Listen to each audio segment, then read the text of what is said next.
എനിക്ക് സിമ്പിളായിട്ട് ഒരു ബീഫ് കറി വെക്കണം, ബീഫ് റോസ്റ്റ് വെക്കണം. അല്ല, സിമ്പിളായിട്ട് വയ്ക്കാനായിട്ട് വളരെ സിമ്പിളായിട്ട് വയ്ക്കുന്നത് നല്ല ബീഫ് കിട്ടണം, നല്ല പോത്തിറച്ചി കിട്ടണം. പോത്തിറച്ചി കിട്ടുന്ന സമയത്ത് കടിച്ചാൽ പൊട്ടുന്ന എല്ലും കൂടെ ചേർത്ത് വാങ്ങിക്കണം. അതാണ് അതിൻ്റെ പ്രത്യേകത. എല്ലിലാണ് അതിൻ്റെ ടേസ്റ്റ് ഇരിക്കുന്നത്. ഇത് രണ്ടും കൂടെ ബോയിൽ ചെയ്യുക.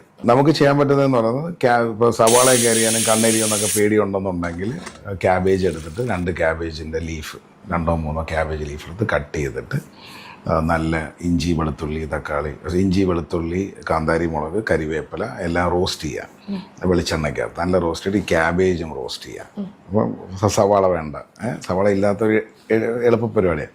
നന്നായിട്ട് റോസ്റ്റ് ചെയ്തിട്ട് ഇത് വെള്ളം ഒഴിച്ച് തിളപ്പിക്കണം. ശരം വെള്ളം ഒഴിച്ച് ഈ ബീഫ് വെന്തതിൻ്റെ സ്റ്റോക്ക് വാട്ടർ കിട്ടും, എല്ലും ബീഫ്, ആ സ്റ്റോക്ക് വാട്ടർ ഇത് തിളപ്പിക്കണം. ഇത് തിളപ്പിച്ചോ നല്ല വാസന വേണമെങ്കിൽ ഗ്രാമ്പൂ പട്ട ഇലക്കൊക്കെ നിങ്ങൾക്ക് വേണമെങ്കിൽ യൂസ് ചെയ്യാം. ഇത് തിളച്ച് വരുന്ന സമയത്ത് നിങ്ങളിത് എടുത്തിട്ട് മിക്സിയിൽ അടിക്കണം. ഒന്ന് ചെറിയ ചൂടായതുകൊണ്ട് ശ്രദ്ധിക്കണം. അടിച്ച് തിരിച്ചൊഴിക്കുക. ഒഴിക്കുമ്പോൾ ഇത് നല്ല ഗ്രേവി പരുവായി ഇല്ലേ. അതിനകത്തോട്ട് വേണം, അതിനകത്തേ ഗ്രാമ്പൂ പട്ട, കാരണം ഗ്രാമ്പും പട്ടയും അരയ്ക്കണ്ട, വേണം എടുത്ത് കളയല്ലോ. പട്ടയും വേണം അതിനകത്തോട്ട് ഇടുക. എന്നിട്ട് ഈ ബീഫും തട്ടുക. എന്നിട്ട് ആ സ്റ്റോക്ക് വാട്ടറും ആ മസാലയിൽ ഈ ബീഫ് വേവിച്ചെടുക്കുക.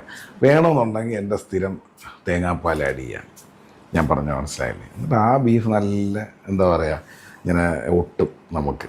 എന്നിട്ട് ആ എല്ലിൻ്റെ സ്റ്റോക്ക് വാട്ടറും എല്ലാം കൂടെ നല്ല വെള്ളയപ്പം, ചൂട് ചോറ്,